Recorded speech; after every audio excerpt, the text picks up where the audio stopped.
Welcome to the Manly Saints Project with me, Hugh Hunter.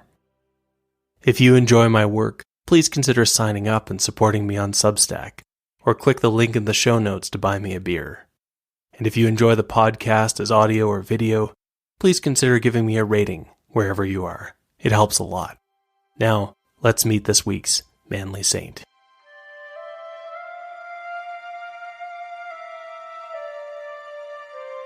Join me today to meet the gentleman adventurer who became a hermit at the end of the world.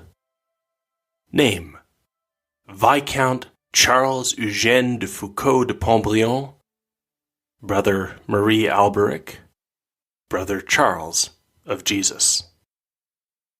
Life: 1858 to 1916. Status: Saint. Feast: December 1st. In the early summer of 1883, Viscount Charles Eugène de Foucauld de Pontbriand went missing. He was last seen in French North Africa, in the city of Algiers. One morning, Charles, bad boy aristocrat, veteran, hedonist, atheist, had strolled into the Jewish quarter of the city. He had gone into the home of the alchemist, Rabbi Mordecai Abi Sarur. After that, he had not been seen again. Before the authorities could begin to search for the vanished Viscount, and also before the authorities could start to wonder whether his disappearance was linked to the crazy plan that Viscount Charles de Foucauld had pitched them on some time before, Rabbi Mordecai hurried out of the city, headed west. He was accompanied by another man, a fellow rabbi from Russia, so it was said, although anyone who looked carefully at the second rabbi would note that under the man's flowing robes, his face did bear a striking resemblance to that of the missing aristocrat. So yes, the authorities would soon figure out. The disappearance had been linked to Charles de Foucault's mad plan. They had deemed it too impractical and dangerous. Charles had responded by making it even more impractical and more dangerous, and then he had initiated it without their help. Charles de Foucauld was on his way to become one of the last great gentleman adventurers of the 19th century. No one could doubt his credentials as a gentleman. His family was old. When St. Louis had led his knights on crusade, Charles's aristocratic ancestors had been there, fighting alongside the king. When St. Joan of Arc had stood for France, Charles's ancestors had stood with her. When the French Revolution had turned against the church, Charles's ancestors had been high in the church, unintimidated to the end. Now, though, such dramatic faith seemed old-fashioned, passé. Young Charles de Foucauld was born in 1858, into a France that was being carried along by science and progress. Everything was getting better, from organization to communication to transport. And material progress meant moral progress. For example, as the journalist Norman Angell would famously explain, economic changes meant that Europe would never again be plunged into a major war. It was scientifically impossible. The great Christian men of Charles's family, then, would find no place in this new world. Although Charles de Foucauld was raised Catholic, he had lost his faith as a teenager. By then his parents had died, and he was being raised by his grandfather. Charles's schooling made it clear that no one could really agree on religious questions, so there was no point in taking them very seriously. Probably, religious disagreements would fade away in the light of the new science. And, as Charles would later write to a friend, there was something else too. Already, the church struggled to express a positive vision of manliness. Praying had become something for women and children. A man had to face up to the truth that there was nothing apart from this material universe, alone. Fortunately for Charles de Foucauld, facing the emptiness of the universe was easier when you were rich and well-connected. There were girls to chase. There was culture to take in. There was food to eat and alcohol to drink. Aristocrats joined the army, and Charles did too. He was going to be a cavalry officer. But even that didn't need to be taken too seriously. Charles became known at officer school for getting into trouble and finding ways to live the good life. One friend at the time wrote, "If you have not seen Foucauld in his white flannel pajamas, buttoned with frogs, sprawled leisurely on his divan or in a commodious armchair, enjoying a tasty liverwurst sandwich, washing it down with a high-grade champagne, reading a luxuriously bound edition of Aristophanes, then you have never seen a man really enjoying himself." Somehow, Charles managed to graduate. His cavalry unit was deployed to Algeria, then part of the French Empire in Africa. At Sétif, in the center of modern Algeria, Charles was bored. When he caused a minor scandal by sneaking a woman he was living with into the officer quarters, the commanding officer told Charles he would have to choose between her and his military career. Charles laughed and said he chose the girl and took her on vacation to Switzerland. But then, after Charles had left the military with an extremely dishonorable discharge, things changed in Algeria. A local tribe had risen in revolt. Suddenly, the men Charles had trained with were fighting for their lives. Leaving them there alone no longer seemed like a joke. Charles de Foucauld had been happy to get out of the military, but now he desperately wanted back in. Such things were possible for the very well-connected, and after calling in many favors, he was once again made an officer. He bought a pocket edition of the plays of Aristophanes, and he was sent back to Algeria. To everyone's surprise, Charles turned out to be an excellent officer. He was fearless. He treated the men under his command with deep kindness and care. By the time the rebellion was over, and French Algeria was peaceful again, Charles de Foucauld had gained the respect of his fellows in the French officer corps. The fighting had let Charles prove himself. But now it was over and he was bored again. He wanted another adventure, and he came up with a plan. He would explore Algeria. He figured that if the French government helped him, he could improve their geographical knowledge as he traveled.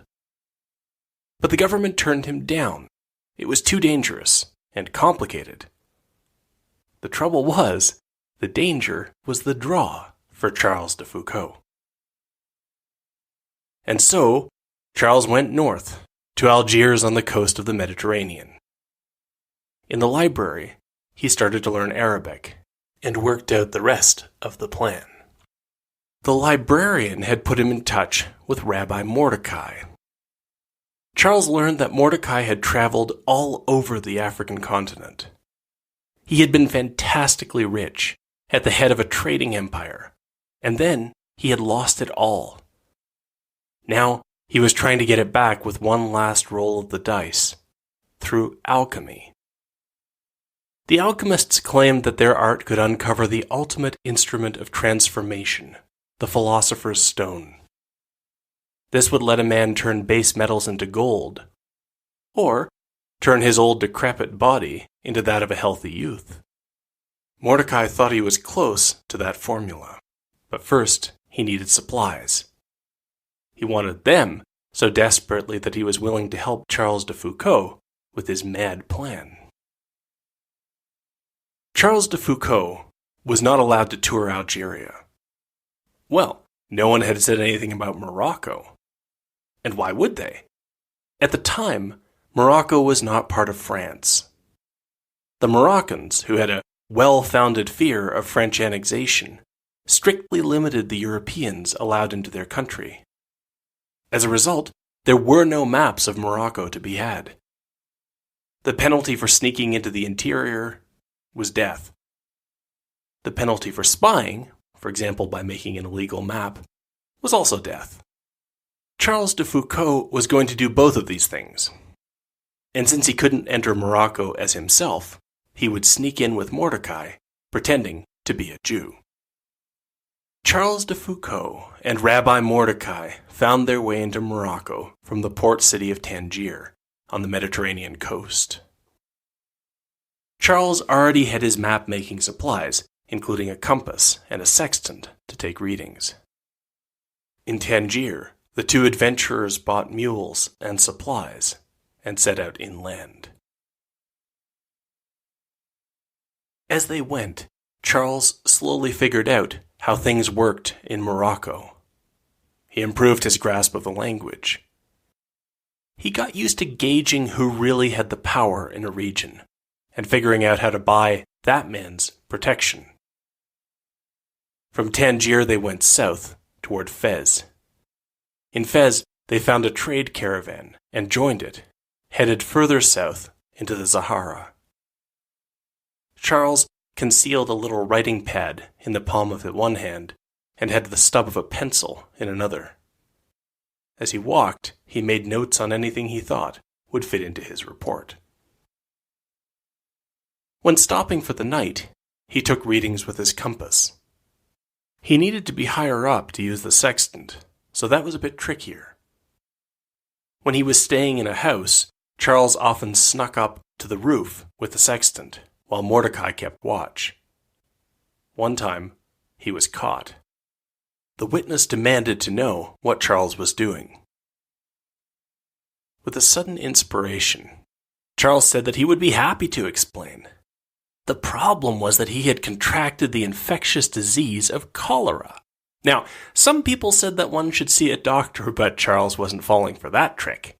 No. The true cure to cholera, Charles explained to the increasingly nervous witness, was up there in the stars. He was going to figure it out and find an astrological cure. The witness backed away slowly, and Charles slipped the sextant back into a pocket inside his robes. As Charles de Foucauld traveled through Morocco, he was noticing something about the people. He had been seeing it since he had been a cavalry officer. The people here were unapologetically, sincerely Islamic. They reminded Charles of the great Christians of the past. Why was it possible to live a religious life here, but not at home? Charles read the Quran, but it didn't impress him. Still, he envied their ability to believe. Most of the time that Charles was in Morocco, his rabbi disguise worked well. In one town, Charles and Mordecai were invited to dinner with the local lord. As they talked, the lord said that he would love to visit France. Charles cautiously speculated that such a thing might be possible, and who knew? Perhaps one day Frenchmen would visit Morocco as well. The lord smiled and, in a conspiratorial tone, said that he had heard this had already taken place. He had even heard that these clever Frenchmen had disguised themselves as Jews. Charles swallowed and waited for the guards to burst in and arrest him. But instead, the local lord gave him a letter for the French government, in case he should happen to run into a representative of this government on his travels. Charles and Mordecai traveled south into the Sahara, toward the border of modern Morocco and Algeria. In Tessint they turned west and headed back toward the coast. As they got closer to the border with French Algeria, rumors began to catch up with them. People said that Charles was a secret European and carrying gold.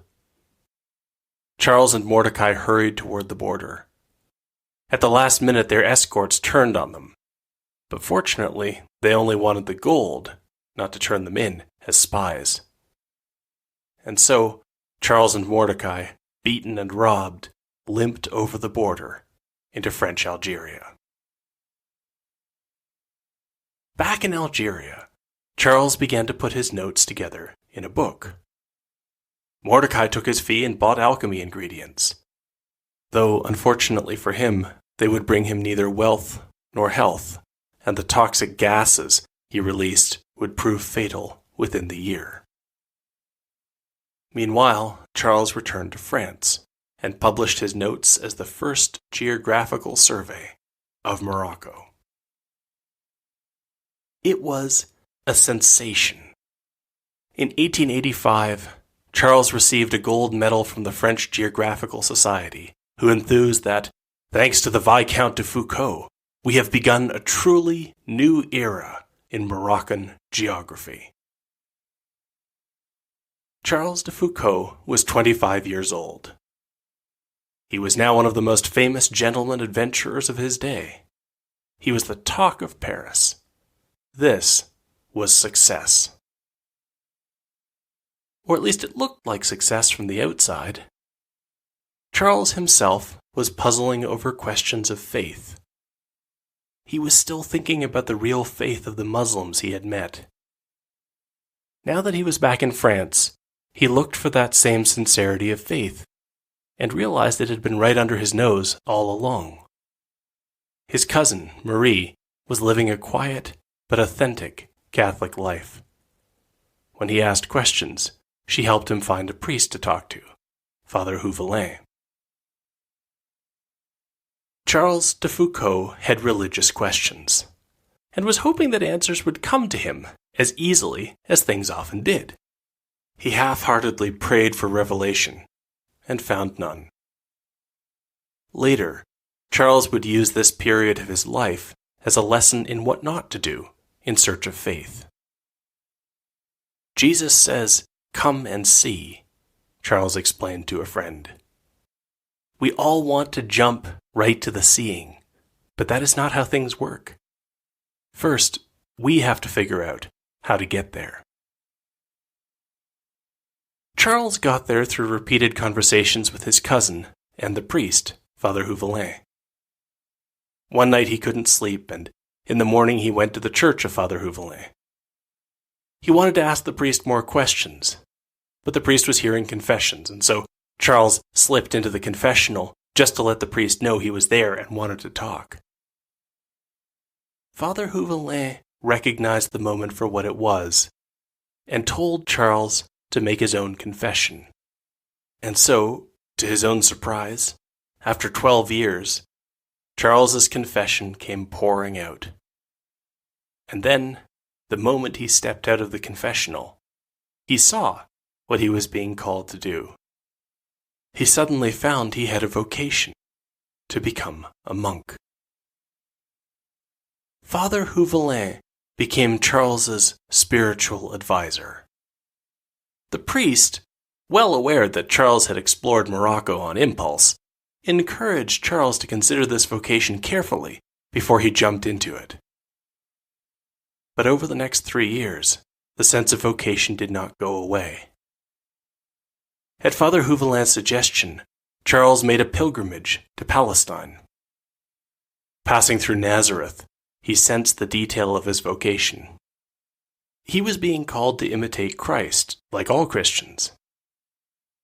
But for Charles de Foucauld, the call was to imitate Christ in his life in Nazareth, before his ministry began, when for 30 years God lived and worked among us, all but unnoticed by the world. Charles began his journey into this obscurity by joining the Trappist order. The monks lived in silence, working with their hands and praying. Charles de Foucauld entered as a novice. The abbot asked him what he could do. Foucauld could do many things: command a unit, map a foreign land, write a book. But in this place of labor and prayer, he realized he knew nothing. The abbot handed him a broom. Charles de Foucauld, or Brother Marie Alberic, as he became, was a Trappist for 5 years. After 5 years, Trappists must choose to take permanent vows or leave the order. Charles loved the discipline of monastic life, but wanted even more austerity than the Trappists provided. Even worse, the Trappists came up with the wild idea that he should become a priest. Charles went back to Nazareth, living as a beggar, and eventually finding work as a porter and gardener at a convent there. He lived in a tool shed, and finally had the unnoticed hermit's life he wanted.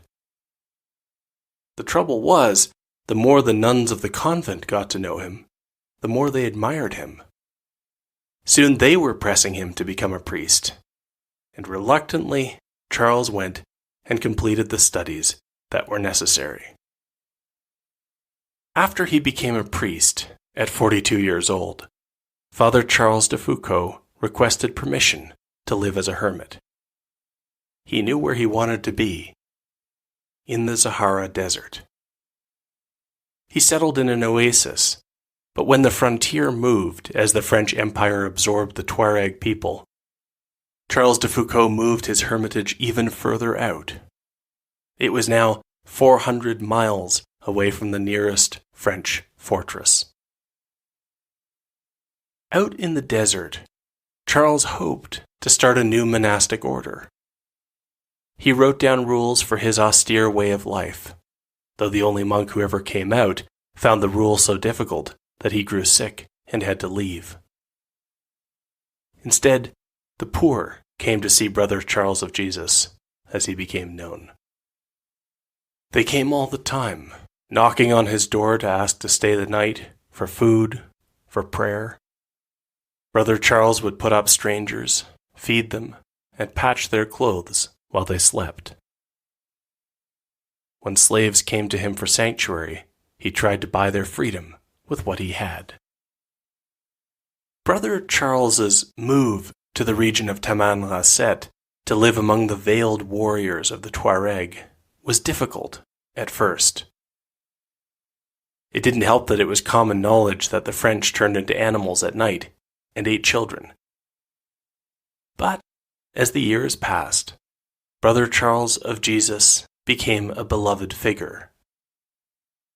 A doctor visited him for some months in 1910, watching Brother Charles working with his hands, helping those who needed it, refusing help to those who just wanted a handout, and getting consulted by locals who wanted the hermit to judge their disputes. In his home at night, Brother Charles was still a man of science, creating a Tuareg dictionary, a Bible translation, and preserving any Tuareg poems and proverbs he could find, like, "The beetle, in its mother's eyes, is a gazelle." Familiarity, the doctor wrote, often breeds contempt, and many great men turn out to be not so great when you live with them. Brother Charles of Jesus proved that the opposite could be true. He seemed like an unimportant man until you spent time with him, and then you realized that he was a great man. In 1914, the world lurched into the First World War, which turned out not to be a scientific impossibility after all. In Algeria, the war unleashed a push for independence. The French worried about the safety of Brother Charles of Jesus. Since he refused to take shelter with them, they came down and built a fortress big enough that all the Tuareg could take shelter in it. It was this attempt to help which, probably, caused what happened next. In December of 1916, a group of men came to rob the fort. Brother Charles was there alone. The men told him they were military messengers, there to deliver the mail, which he had been expecting, and when he opened the door, they stormed in. Brother Charles was tied up as they ransacked the fortress, stealing guns and food. He knelt down in prayer, watched over by a boy with a rifle. Perhaps the raiders meant to take Brother Charles with them as a hostage after they left. But as it happened, they were interrupted by the actual military messengers. Everyone started shooting. The boy in charge of guarding Brother Charles panicked and shot the priest in the head. The hermit's death surprised everyone. The French rode out to seek vengeance on the raiders. So did the Tuareg warriors. And the world began to evaluate the strange life of the Viscount who had become a hermit. In one way, he had accomplished nothing. Brother Charles had never found anyone to join his order, although the order would grow after his death. But in another way, Brother Charles of Jesus had lived his life in answer to his original question. Could there still be great men of faith in a time of science? Or did a real man have to acknowledge that there was nothing to this world beyond matter in motion? 3 days before his murder, Brother Charles wrote in his journal that now, as he celebrated the Mass alone in the desert, it was so obvious that here, before him, was real being. And all around him, this transitory world was empty, pale, and bordering on nothingness.